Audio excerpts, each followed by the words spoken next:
All right. Welcome back, tribe. Welcome back to another episode of TROYism. Where do I start? God, we have a lot of show today. We still gonna get it in time though. Last time ran like 2 minutes over. It ran to about 40 minutes, which our initial was 38 was our goal. So our goal is to get we're gonna get this show done. And we're gonna get it done by me not doing what I'm doing now, which is rambling. So first and foremost, before we even get into our topics, which we do have a lot to discuss, the good thing is they're not all political; they're all over the place. So I think that's gonna be fun for us today. But first and foremost, my birthday was this past Friday, January 23rd, and so I just want to take this time, although I did go through all my messages and thank everyone personally because that's just the high value human that I am. I also want to thank everyone on here. Watch somebody gonna be like, "You didn't respond to mine." I responded to all of those that wished me happy birthday on that day, but I'll get to everybody else as well because I actually don't like unread messages in my inbox. But anyway, if not, I want to take this time to say thank you to everyone who called, text, sent wishes, gifts, made me a peach cobbler for my birthday, which I really appreciate. Extra cardio this week, but it's my birthday week, or last week was my birthday week. Just thank you. You don't know. Actually, I'm going to tell you. Um, I have at the ripe old age of 41. I'm in a season of my life right now where I'm something that I enjoy being, but I haven't been in a while, and that's new. I'm a beginner. I told you I work at the car wash. I got promoted at the car wash in November, so I'm learning my new roles at the car wash right now. I'm a district manager for a car wash chain. That was a lie, but I'll never tell you what I do in real life. I do this in real life. This is what I do. So hire me to do this. But anyway, what was I saying? Oh, yeah. So I did get a promotion at my job, and so I'm still kind of creating my new rhythm in that. And then with this show, while we started Juneteenth of 2025, it's still new, and you see I've made some changes since then, and I'm still getting the rhythm of this show and incorporating the branding and marketing. So I'm a student in this season of my life, and when you're new and you're beginning something, it a little insecurity does seep in, and so in the midst of all of that going on, I don't know. A little of that did creep in, and so with my birthday coming and all of the heartfelt, sincere wishes, I got to talk to some people on the phone that I hadn't talked to in a while. I got to catch up with people. It's like my little family reunion of friends or connections because usually I get to talk to a good group of people on or around my birthday, and that always makes me feel so good to talk to you all and catch up. And if you know me, you know where we left off is where we left off. If we left off good, we're gonna start back up good. We can go as long as we can, and as soon as my birthday usually or your birthday if I reach out to you. But I said all that to say that not I'm also in a new decade. I'm 41, and while 40 is the big celebration, which I did celebrate pretty big last year, 40 is more like the culmination of everything that happened before. 40 is like the peak of the mountain, that the first peak or whatever, or what do they call that? The summit? I don't know. I don't hike mountains. I just hike canyons. But canyons probably have summits too. Somebody's gonna look that up and embarrass me. I welcome it. Or educate me. Uh, but anyway, I don't even know where I'm going with this, and this is how I lose time because I'm 5 minutes in. Anyway, all in all, I just want to say thank you for showing love and reaching out. It really hit different this year, or maybe I was just in a different place to receive it differently this year. And so I just thank you all for the birthday wishes. It meant a lot. It means a lot, and thank you for also you all, the tribe, for going on this journey with me as we grow and continue to grow. I feel really good about 2026. I'm going to do everything I can, even up until standing out and selling body in Larchmont. And they prostituting in Larchmont now, like the neighborhood Joan lived in from Girlfriends. Focus, Troy. This is how we go over. But anyway, I'll do whatever I can to make this platform and our tribe and our community grow because I feel like we're doing something good and we can just join the do-gooders that are already out there in the world. Um, so let's do this. Let's go ahead and take a quick break. I'll just take a break and break this segment here, and then we'll come back and we'll get into our stories. So yeah, sit tight and we'll be back.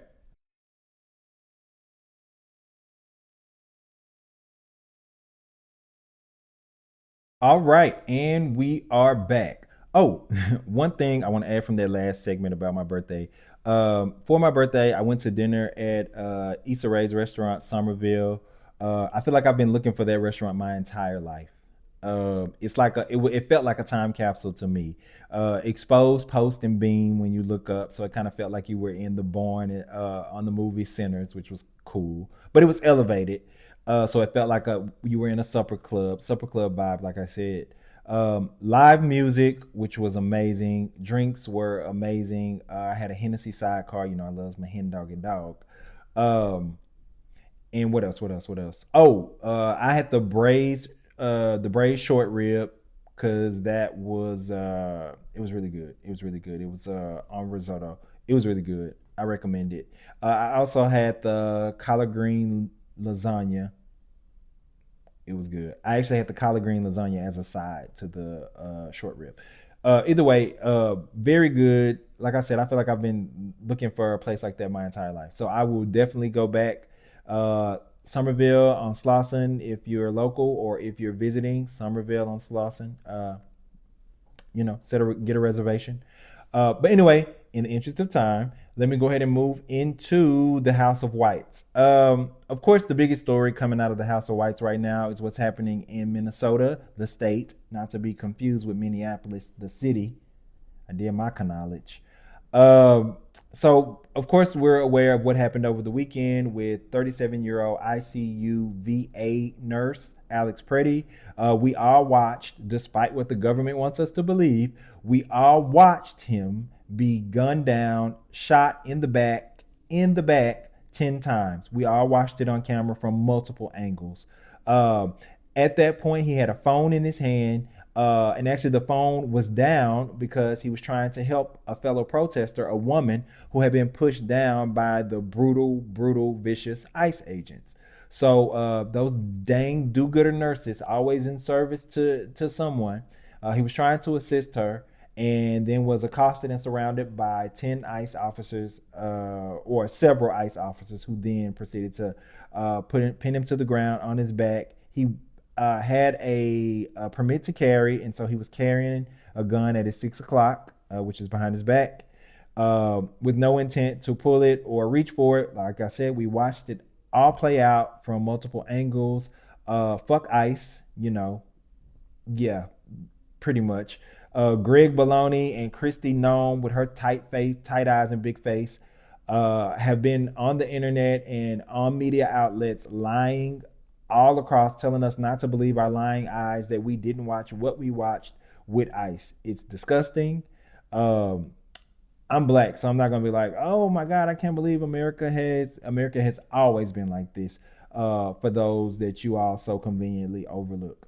So that's going on, or has gone on. Since then, Greg Baloney has been ousted, and Christy Tight Eyes Big Face Gnome is on the chopping block. So we'll see what comes of that.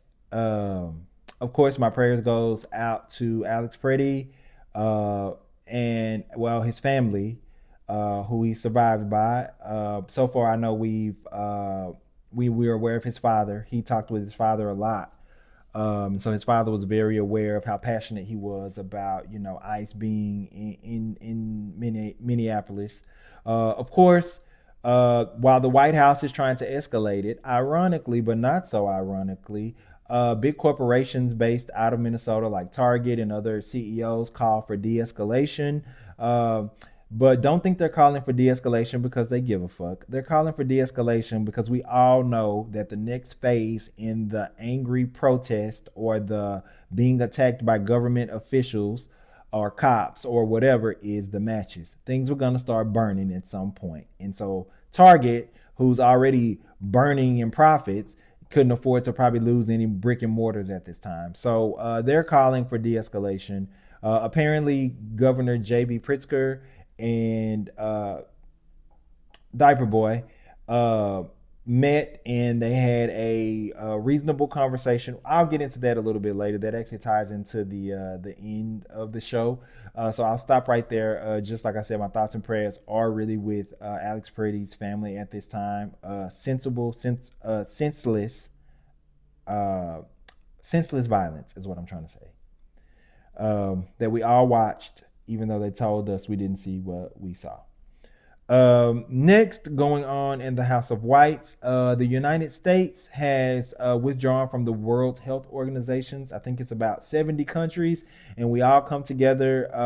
And to be fair, fair reporting would say that the U.S. is the biggest financial contributor, but it costs to be the boss.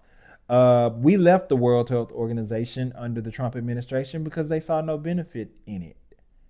3 seconds later, there is a small outbreak, and I'm not bullshitting. There's a small outbreak in India right now of the fruit bat of the Nipah virus. This virus is spread from the fruit bat and can be passed into fruit as well as animals, notably the pig. For those pork consumers out there, I haven't eaten pork since Thelma was gonna marry eBay, the African prince. And so yeah, the Nipah virus is 5 patients so far. Unlike COVID, the mortality rate is 75%. Let me break that down. 75% of people who contract the Nipah virus die. Only 25% live or survive it. It starts like everything else: fever, sore throat, all of that. It has never touched down in the United States thus far, and it was discovered around 1998. So, because the World Health Organization has moved on without us, I would encourage you to do independent study. I'll be tracking it. I'm gonna do a Nipah virus update just so we can track this damn thing because unfortunately we are unplugged from the world as it refers to World Health. So the Nipah virus, 5 patients so far, originating out of India. Fruit bats pass through fruits as well as through pigs. Oh, catch this caveat. Unlike it's shitting all over COVID. Um, this one also, if someone is infected with the virus, which takes them about 4 to 14 days to identify, or yeah, 4 to 14 days to identify, it can also be transmitted to other humans through bodily fluid. That just made it, I believe, sexually transmitted. So yeah, it's like monkeypox and COVID had a baby out in India and named it Nipah. So we're gonna keep our eyes on that. I'm gonna track it here if no one else is talking about it because we're also consumed with law enforcement and government officials killing Americans in the streets. So I'll track Nipah for you all, and we'll keep an eye on it since our government doesn't think it's beneficial for us to know. What else is going on in the House of Whites? Ah, New Gaza. So at the Davos conference, and don't ask me what it is because I don't want to lie to you, but it's a conference where a bunch of world leaders came together to decide what we were going to do collectively, as in one order. Not to be a conspiracy theorist, though. Jared Kushner presented at the conference, and he presented the new Gaza, which looks a lot like the current Dubai, or the current UAE, or the current Israel state, Tel Aviv. It looks like an extension of what's already there. So, yeah, they're turning Gaza into a new tourist attraction. Of course, he didn't say it was a tourist attraction. He said that it was a place that could be visited and that the sole purpose of restoring Gaza was to restore it for the Palestinian people. That's what he said at the conference. But I think anybody who saw this, we kind of saw this coming, right? We saw this coming, right? Trump Gaza. We called it Trump Gaza, but they said New Gaza, kind of like New York, kind of like New Mexico. They only put new in front of it because they colonized it. That's kind of like the identifier. If it's new in front of it, they stole it. It's not new. They just stole it. Um, so yeah, New Gaza's coming on the way. It's not a whole lot to talk about on that again because we saw it coming. Um, but yeah, House of Whites is crazy right now, man. The House of Whites, they have a whole bunch of shit going on. But I will come back to what's going on in Minnesota because I have a bigger thought about it, but that kind of ties into the closing of the show. So let's take a break, and we actually have Kanye West news. So I'm excited to talk about that. So hang tight, and we'll be right back. All right, and we are back. So let's get right into this Kanye West stuff. Kanye, well, Ye, formerly known as Kanye West, because he actually did have his name legally changed. He released a full-page letter in the Wall Street Journal, essentially apologizing for his past actions, and he gave us. I read it, so you won't have to. So I'll give you the cliff notes. So basically, he started out talking about his car accident, most famously known from his Through the Wire video, or the inspiration behind his Through the Wire video.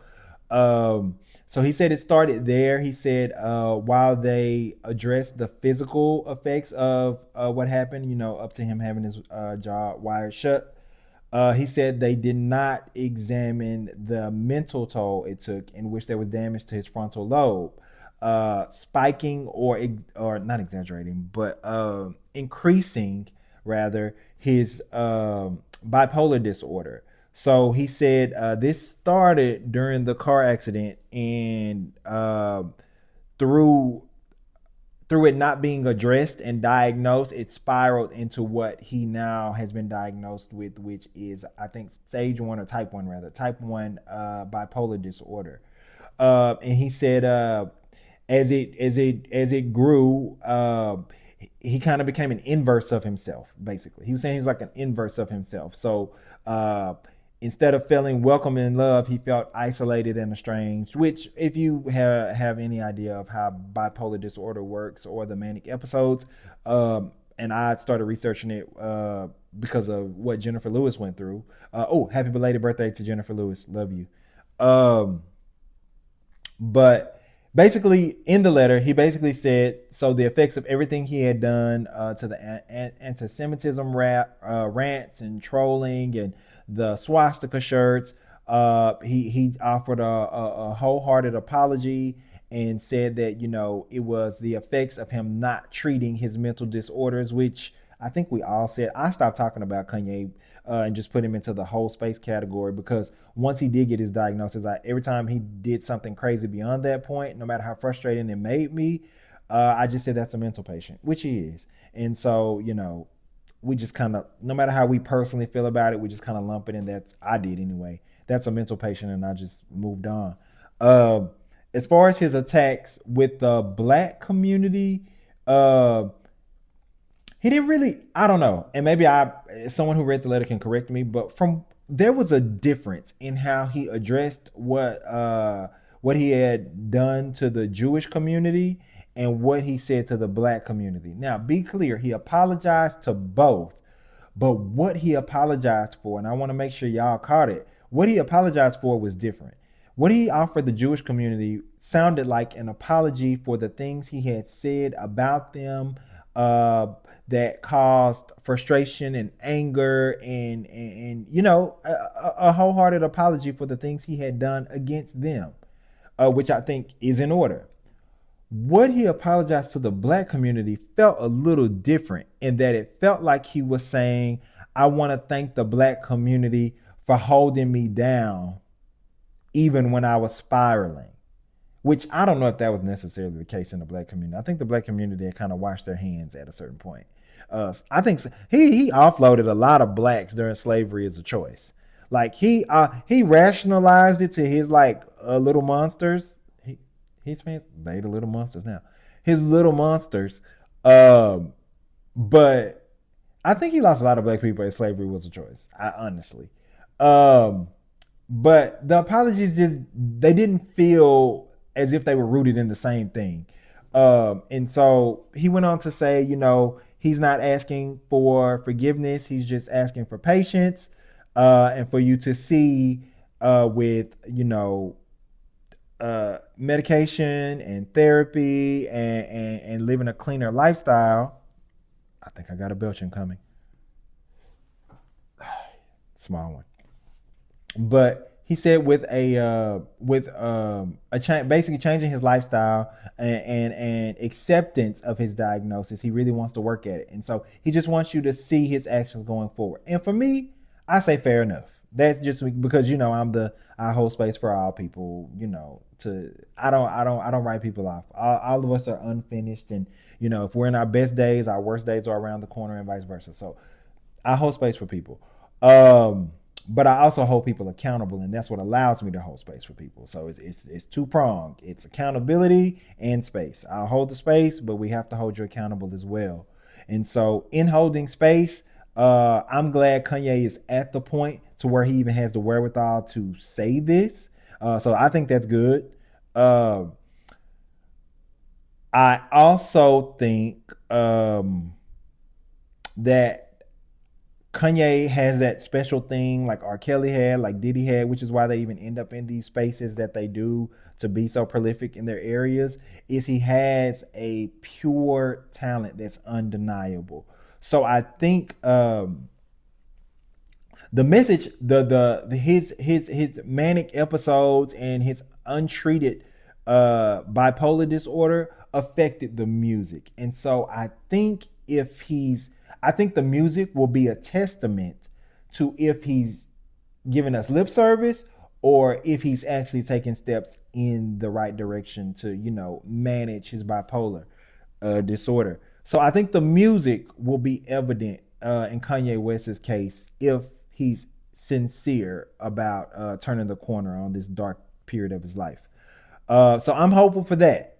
And I don't have to hope for too long because timely enough, he has an album coming out Friday, January 30th, called Bully. This Friday, he has an album coming out called Bully. And so he describes it as his miseducation of Lauryn Hill. So maybe this will be therapeutic for him and cathartic for him and therapeutic for, I guess, us who, are fans of his art and of his work. So we'll see what we get on the other side of it. I'm going to listen to it and see what he has to say for sure, because that'll be my testament to how sincere this letter was. So this letter is kind of like on the fence until I hear the music because it should support, right?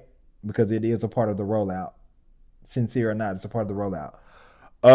What I will say though, and I feel this way about all public figures who have taken this Kanye West path or this path of we don't trust you to speak on our behalf anymore. We don't trust you to lead or be the visionary anymore. Now you're back in the cookout, but you get you a plate and you sit your ass down somewhere and you shut up. You manage your bipolar disorder. We don't need you to come speak for us because, like I said, I'm gonna be very clear with you. We do not trust you to lead any longer. We do not trust your vision for us because we need to make sure that you are managing your challenges and afflictions in real time before we even listen to you, let alone trust you. So I personally would never trust you again. But I'm saying the community at large, I think it's going to take a whole lot of actions and actionable items. I always say actionable items because of Jay-Z. If y'all haven't caught, I always say action. That's because of Jay-Z. Take that how you will. But yeah, so yeah, we're gonna have to see it. But Kanye, we don't trust you. We don't trust you at this point. And like I said, I never will again with that. But I've kind of outgrown that trusting people I've never met type shit anyway. I think most of us have. We've seen enough to stop that, holding us all accountable. But I want to end it on a good note. Shout out to Kanye West. Good job to Kanye West. Hope you're getting what getting the help that you need, and hopefully it's evident in the music because we all will be listening for that. So do we need to take a break? You know what? I'm gonna lump this one in really quickly. Yeah, I'm gonna lump this in really quickly. Drake. So Drake is oh my god, Drake. Drake is reopening or refiling. I don't even know how the shit works. His lawsuit. Well, his case was dismissed, so he's refiling his lawsuit against UMG, claiming that they ruined his career by boosting, amplifying, and supporting Kendrick Lamar's side of their beef that he kind of poked and prodded at. Kendrick dropped the verse and he started this. So he's gonna do that again. My advice to Drake: is move on. I think all of our advice to Drake is move on. You make good music. You make really good music. You make really good music. And so why I'm saying this so much? I feel like I'm trying to convince myself. But Drake makes really good music. That's the third time, Troy. Move on. So because you make really good music, I think you should lean into your music and not this London town, bruv, this gangster shit. Go back to the women. The women elevated you. Go atone. Actually, do what Kanye did in that letter. I'm glad I did these two together. What Kanye did in that letter, you need to do in a song. You need to write a romantic song. You can pop that thing out by Valentine's Day if you start now. Make a good lovey-dovey I apologize type flow song to the women. Apologize for how you have treated and mistreated and discarded women, but namely black women, over the course of all of this stuff. Talk about how you're going to be better, how you're going to get back to the Aubrey, the certified lover boy that they fell in love with all those years ago because they felt like you understood them. Just get back to that guy, and I actually think you can recover from this, especially with us going into this hellacious 2026. People need some feel good music, and I've already called 2026 as one of the great. It's always in the sixes, man, with music. 26 was a good year. 2016 was a good year. 2006 was a good year, and I hold 1996 as one of the greatest years in black music. So, yeah. I don't know. That was a no. What the hell was that? Yeah, we pardon, but it's real. What the hell is that? I don't know what that is. But anyway, we're gonna keep going. Actually, that's gonna wrap us up. Drake, get back to making music and stop all this silly lawsuit shit. Oh, and Drake is also being sued while he's filing a lawsuit. Drake is also being sued for RICO for gambling on site and stream manipulation. Drake, get out the courthouse and get back in the studio. You could drop a song by February 14th. You can call it Atonement. I actually have an idea for you a song. Hit me up so we can set that up because they trying to put you in jail for a scheme. So yeah, Drake, just do your music, bro. That's how you gonna come back.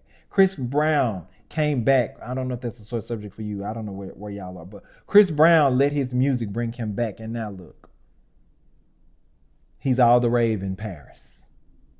So we're gonna take a break, and then we'll come back with our next story, which involves about 31,000 very, very pissed off healthcare workers. So sit right back, and I said sit right back like we on TV. Sit right back and grab a snack. No, that's a Wendy. Grab a snack and come on back. Shout out to Wendy Williams. I'm gonna start saying this shit. I'm gonna start saying that. All right, and we are back. Okay, actually, of everything I talked about tonight, this story I'm actually excited about. Just because it's crazy, and nobody's talking about it just because so much bullshit is coming out of Washington and so much terror is going and murder is going on in Minnesota. But effective today, 31,000 employees for Kaiser Permanente, the healthcare provider, went on strike. Nurses, healthcare staff, uh, uh, safety staff, they all went on strike. Two chief complaints: better wages and better safety protocols. And so, better wages, we kind of know what that is. Better safety protocols, just because I have worked in healthcare in the past. When nurses and employees are complaining of better safety protocol, it usually means that they're being overworked. It means that nurses are not getting. I think nurses have to have at least 5 hours in between 16-hour shifts.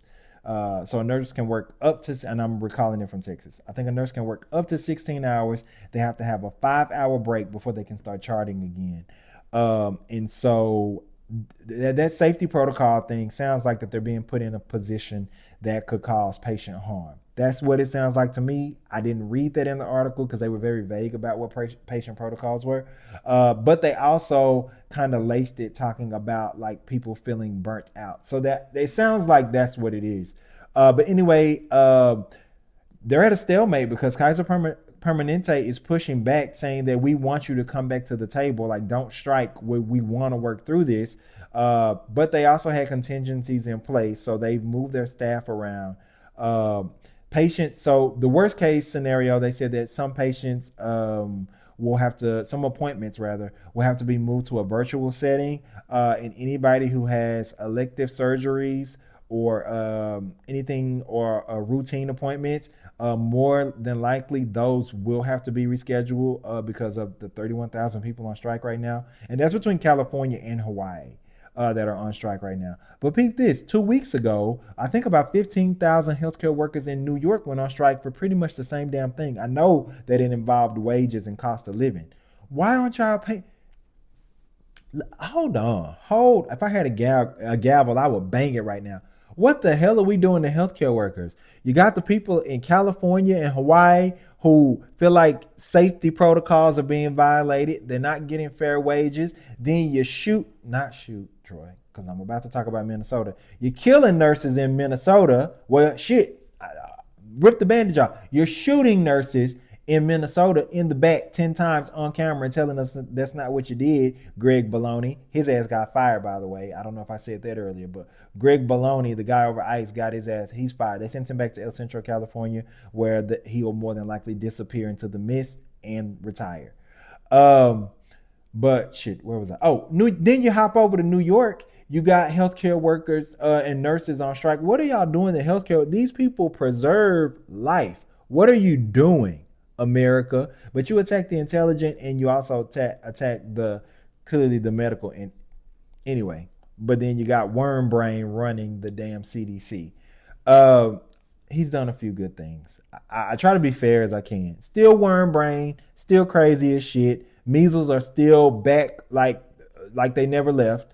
And so, but he get a one finger applause for a few things, as far as removing the artificial stuff from the food. But anyway, yeah, these people are on strike. So this gets worse, though. This gets worse. So the healthcare workers, underlying part that wasn't really highlighted as far as their general concerns, but what they did report to their nursing unions and their healthcare unions was that they also had ethical concerns. Peep this, Kaiser Permanente, ethical concerns around the funding of private prison and ICE detention centers.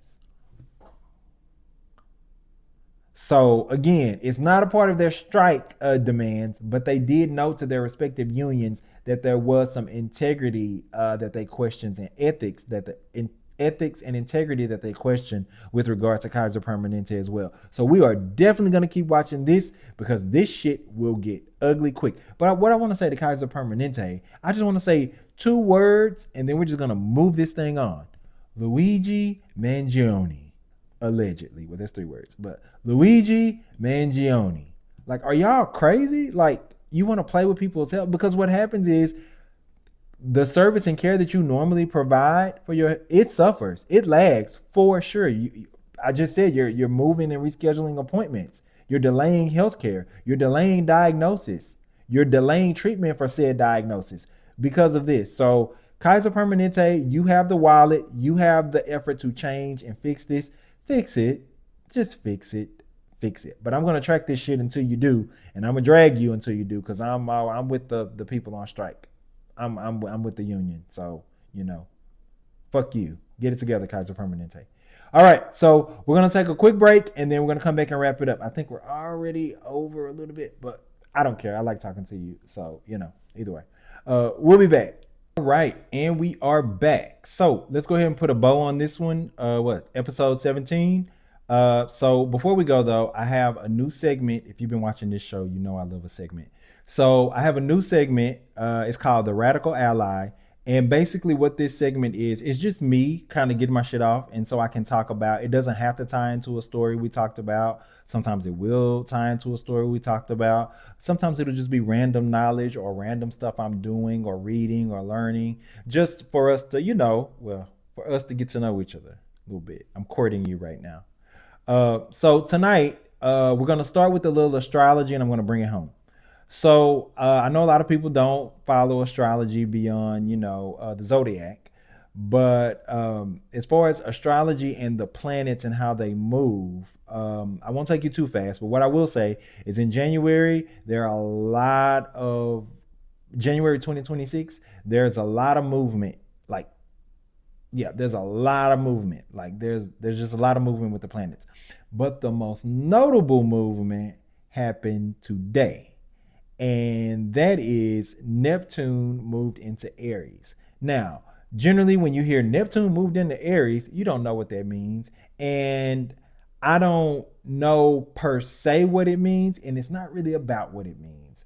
What it's about is the time it takes for Neptune to move into the sign or the zodiac of Aries. The last time Neptune was in Aries, because it just left Pisces, that's how the zodiac goes: Pisces, Aries, Taurus. Yeah. But anyway, so the last time Neptune was in Aries was, or moved into Aries, was April 12th, 1861. Let's say that again. The last time Neptune was in Aries was 1861, April 12th. Feels like our history books wrote that date down for a reason. Oh, yeah, that's when the American Civil War started. So the last time that Neptune was in Aries, the Civil War literally started a day later, or maybe the day before. It started the day before as the planet transitioned, as Neptune transitioned into Aries. That's the last time that the zodiac recorded that it moved. That's how slow it moves. So then we look at where we are now, where we are today with this country, with politics. And I mean, so this is where I'm going to take it back to Minnesota. And I know, again, kind of like I did with Renee Good, everybody, we see what the discussion should be, was arguing about the footage that we all saw with our eyes. So once I decide what my eyes see, I don't really entertain the debate about my eyes and what they saw. I don't entertain those arguments. So I have to occupy my neurodivergent mind with something else. And so what I occupy my neurodivergent mind with, while everybody was arguing over stuff that they know they saw on camera, which was Alex Pretty being murdered, shot in the back 10 times, what I was paying attention to was, whoa, I think we had this shit all wrong. The Civil War was not when a group of black and brown people said we had enough. Now I'm going back to the original Civil War, not the current one we're probably about to enter into now. But I'm connecting the two. The last Civil War wasn't because black and brown people and indigenous people to this land, commonly known as Native Americans, um, got fed up and they got together and revolted and took to the streets and protested. That's not how Civil War happened. You know how Civil War happened? Civil War happened because this group of privileged white supremacists and this group of privileged white supremacists weren't on the same page as the direction the country should move. It didn't have any, we could say, what came of it was beneficial to those outside of whiteness. But be clear, be very, very clear. This was when one group of privileged white people had had enough shit from the other group of privileged white people. And so when I was talking about Alex Pretty and Renee Good, now we're connecting it, now that we're looking at it, or I'm looking at it while everybody's arguing over fucking camera footage that you saw. I'm looking at it like, whoa, we're reaching that space where this group of liberal left white people are reaching the highest levels of festivity with this group of extremely conservative and, dare I say, racist group on the right. So we're reaching that point to where the conservative MAGA leaning people are killing the well-meaning liberals of the left, white people, in the streets. I don't know what we need to see or what notification needs to hit our phone or Amber Alert needs to hit our phone, but that is very Civil War inducing. That is very Civil War leaning, which is why everybody is talking about bring the temperature down, bring the temperature down, bring the temperature down. And what bring the temperature down, if you don't know what that means, bring the temperature down means, hey, white people, let's get to a civil place to where we don't take out to the streets and kill each other. Hey, let's calm this shit down before we do what we know we always do when things get in situations like this, which is fight each other to the death and claim victory over the other side, only to later become the other side. Um, but another thing I was paying attention to with all of this was in looking at that. So then you look at one group of privileged white people and another group of privileged white people. And ultimately, what they're fighting over is one group of privileged white people are trying to revoke the privilege of the other group of white people, the left, because they don't align with or believe what they believe. That's what they're doing. They're saying you're white, and so you're supposed to believe in the white agenda. And they're saying, no, we are white. We understand our privilege, but we see where this thing is going, and we think will be beneficial to us for the long haul, for our legacy to endure, not really legacy, but for us to survive. I think we need to get on board with the world may not look like it once did when we were able to do this type of shit. And so that's what happened. So be clear. We know that, ICE, the veil of it is immigration and the rolling back of DEI and all of this. But what I saw in all of this was the game is still the same. The game is still the fucking same, because it's not about us. It's not about us at all. And when I say it's not about us, what I mean is, how many times in relation to ICE have we heard Gestapo? It's like the Gestapo. This is like Nazi Germany, blah, blah, blah, blah, blah. They always refer to that. And do you know, and I'm talking about people on the left, because that's what they say of people on the right. That's what they always compare them to, right? But this is the thing about that. Why would you compare them to Nazi Germany when you have no true historical reference for that outside of the Jewish community and what they've educated us on, and history, of course, and what happened in Germany, when you actually have an atrocity on this land that not only is similar to it, but was the blueprint for what Hitler would later adopt for Germany. Hitler's playbook started with what was happening with black people on this land. Yet even liberal people will not reach into their context and go back, 60 years and say, wait, we've been here before. We did this to black people 60 years ago. You don't acknowledge that. You run to Nazi Germany and you run to the Gestapo, and I'm talking to, again, liberals on the left, non-MAGA. I know who they are. They are exactly who we expect them to be, who they told us they were going to be, a la Project 2025. We just didn't believe people when they told us who they were. Shout out to Yana Van Zant. Welcome back. So back to you on the left. This is the problem with that. You jump over the atrocities on this land that affected black people, although the atrocities are now affecting Latinos once again on this land, and you draw context from Nazi Germany. And then I thought, why wouldn't you reference that? Why wouldn't you reference what happened on this land when it was actually the blueprint of what happened in Nazi Germany? Well, you don't reference that because that in Nazi Germany absolves you because you have no direct connection or relation or one that's directly traceable. But here, you still reap the benefits of what was done to us 60 years ago. You are still reaping the benefits of what was done to us 60 years ago. You still reap the benefits of what was done to us 60 years ago and continue to happen to us through various government policies and laws. That's why the left never references what happened to African Americans on this land or Native Americans on this land. And in another 60 years, they won't reference what happened to Latinos on this land. They're going to run it right back to Nazi Germany because that absolves them of what they've done on this land.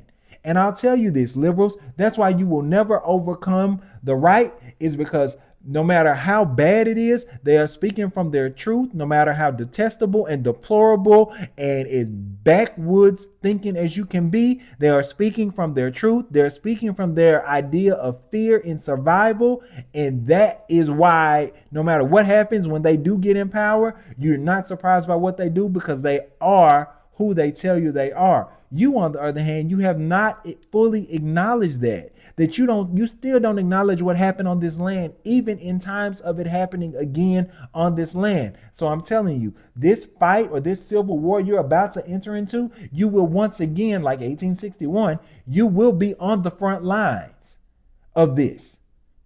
Because until you address this within your white community, we will never be free of this. We can burn every building down in this country, which we will if you press us.